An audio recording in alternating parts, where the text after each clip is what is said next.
Based on the Excellent Stream810 engine, Atoll built an impressive streaming DAC. It has analog volume control, the very good Atoll Signature 2 app, support for the popular streaming services, DLNA and Roon endpoint, and all for €3,000.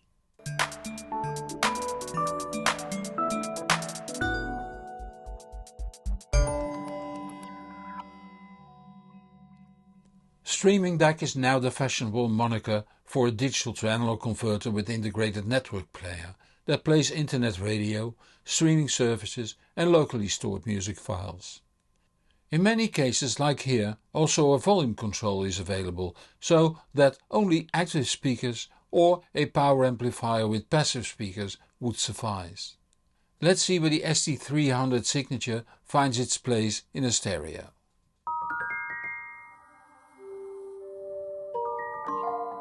The ST300 Signature has an elegant design that gives away its French origin. Being a network player, it needs to be connected to your router and through it to the internet to play from internet radio and streaming services.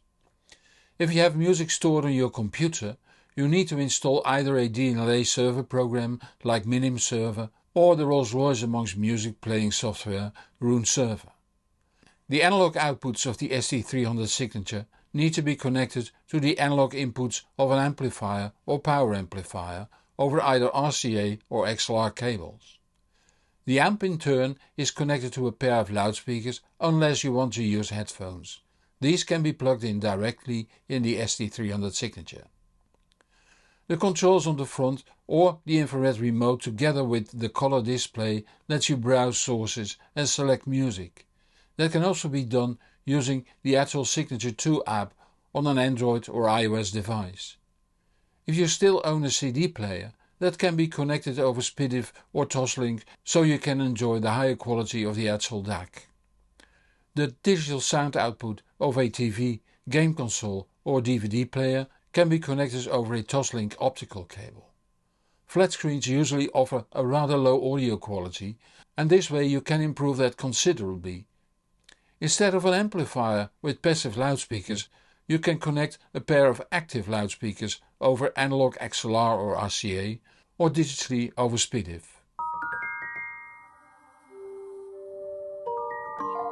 A sturdy chassis holds the 10mm thick aluminium front and a thick metal cover. Both a black version and a silver version are available. It measures 440 by 284 by 95 mm and weighs 7 kilos. On the front left we see 4 arrow keys plus the OK key in the center. These are used to navigate the menus.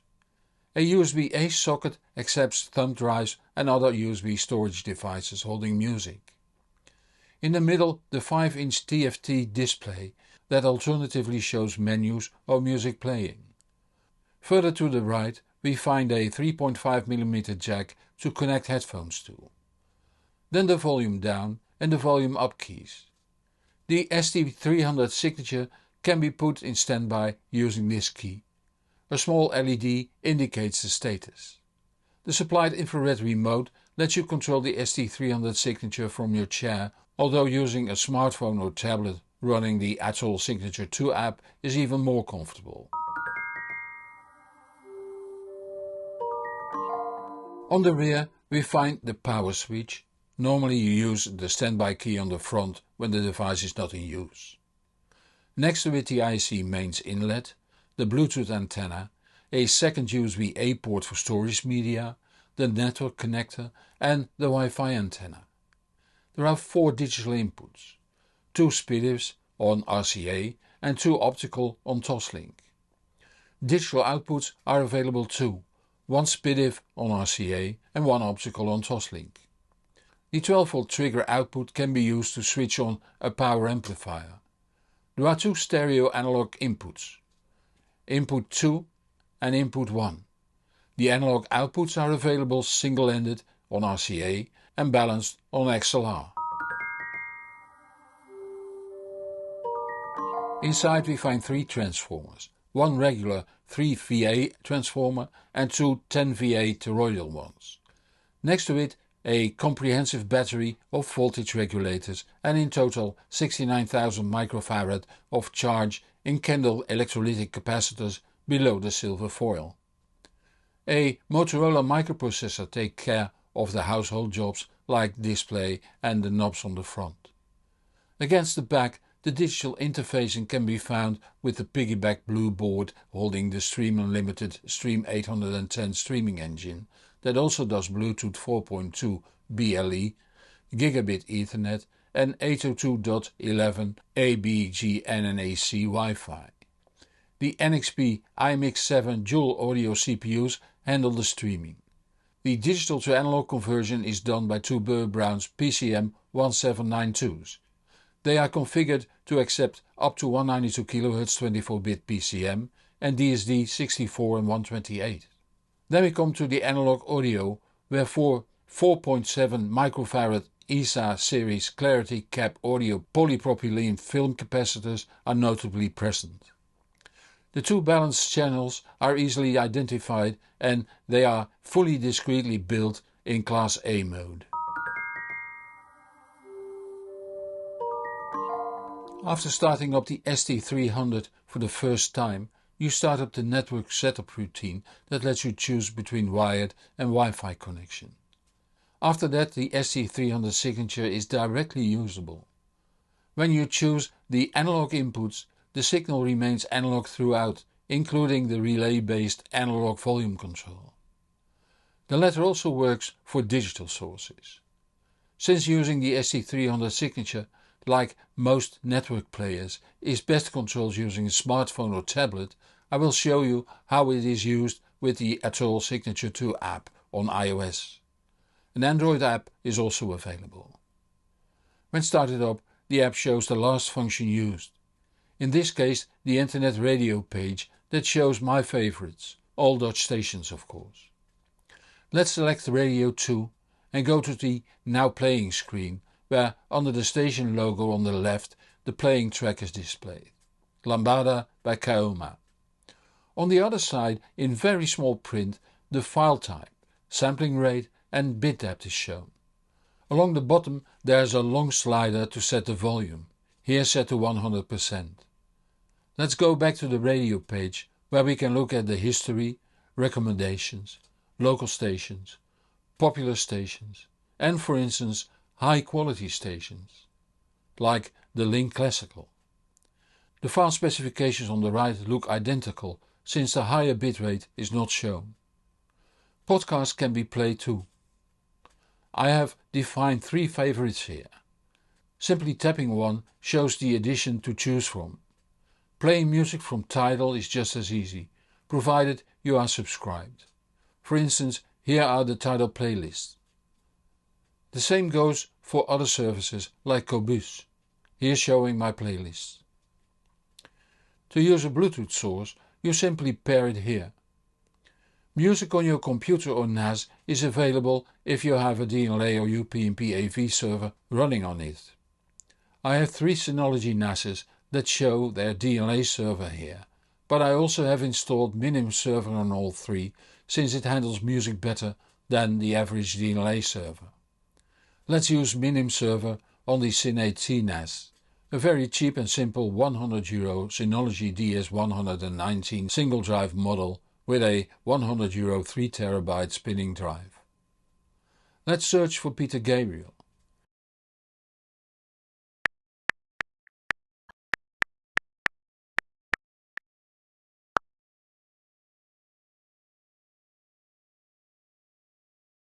As you can see, the NAS isn't the quickest. The ST300 Signature is not to blame for this. Using a computer or faster NAS does speed up the process considerably. Let's select the great album So and look at the tracks. To play the entire album you can press the album art until this menu appears. Now you can add or append it to the play queue, or start it from the track list. When playing you can open the Now Playing page again where the volume can be changed. Selecting the analog and digital inputs can be done from this menu. Top right the setup menu can be opened. Here the appearance can be changed and for instance sources can be switched off so they don't appear in the menu. This is also the place to log into streaming services. As you can see, I'm logged into Tidal and Qobuz. Let's switch on Spotify. Going back a screen to show the languages that can be selected. Okay, let's see how I did a listening test.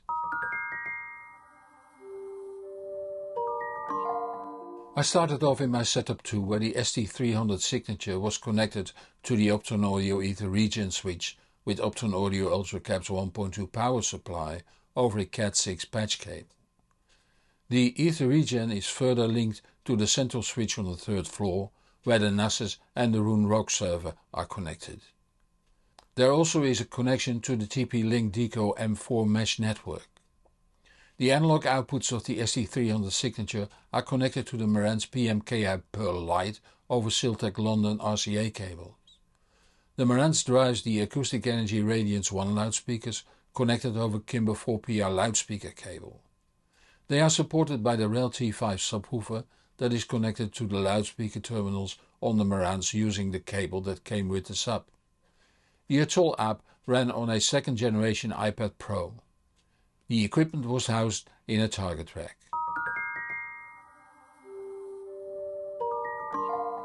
The first thing I noticed was the very good microdynamics. It makes the ST300 Signature sound very lively. Often lively is associated with aggressiveness. Not here. It makes it sound like higher quality streaming DACs. Almost the same goes for the stereo image. That is wide and deep while offering good focus. More than to be expected in this price class. Lows go deep and are more in line with its class. The same goes for the resolution in the mids and highs. Rounding up, the overall sound quality is good for its class with as extra strong points microdynamics and stereo image. Let's see how it performs in my setup 1.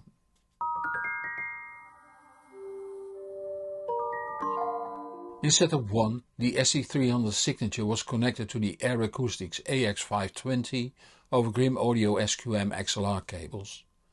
Loudspeakers are the PMC FAC12 Signature loudspeakers on Stack Audio over 70 isolators. They are connected over AudioQuest's Robinhood Zero loudspeaker cable. The network is filtered by the Network Acoustics Eno system and connected to the Zistel GS1900-10HP switch. From there goes a fiber connection to the switch on the 3rd floor where the Roon ROG server and the Synology NASes are connected. A long patch cable connects the Zistel switch to the Ziggo Internet modem and the TP-Link Deco M4 mesh network. Here the picture is the same, but even more clear. It is a streamer that sounds more expensive than it really costs.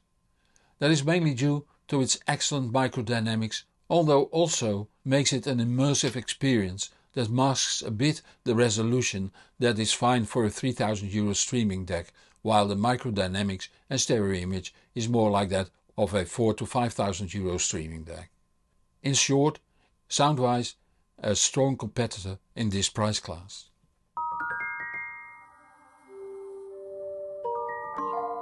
Just as the sound quality, the build quality is above average, as is the electronic design. Triple transformers, a large bank of capacitors, discretely built balanced analog stages, polypropylene capacitors for the analog stages, and so on. But also the user interfaces are more than pleasant. When opening a menu on the front display, it is in big characters, easily readable from 2 meters or 7 feet distance.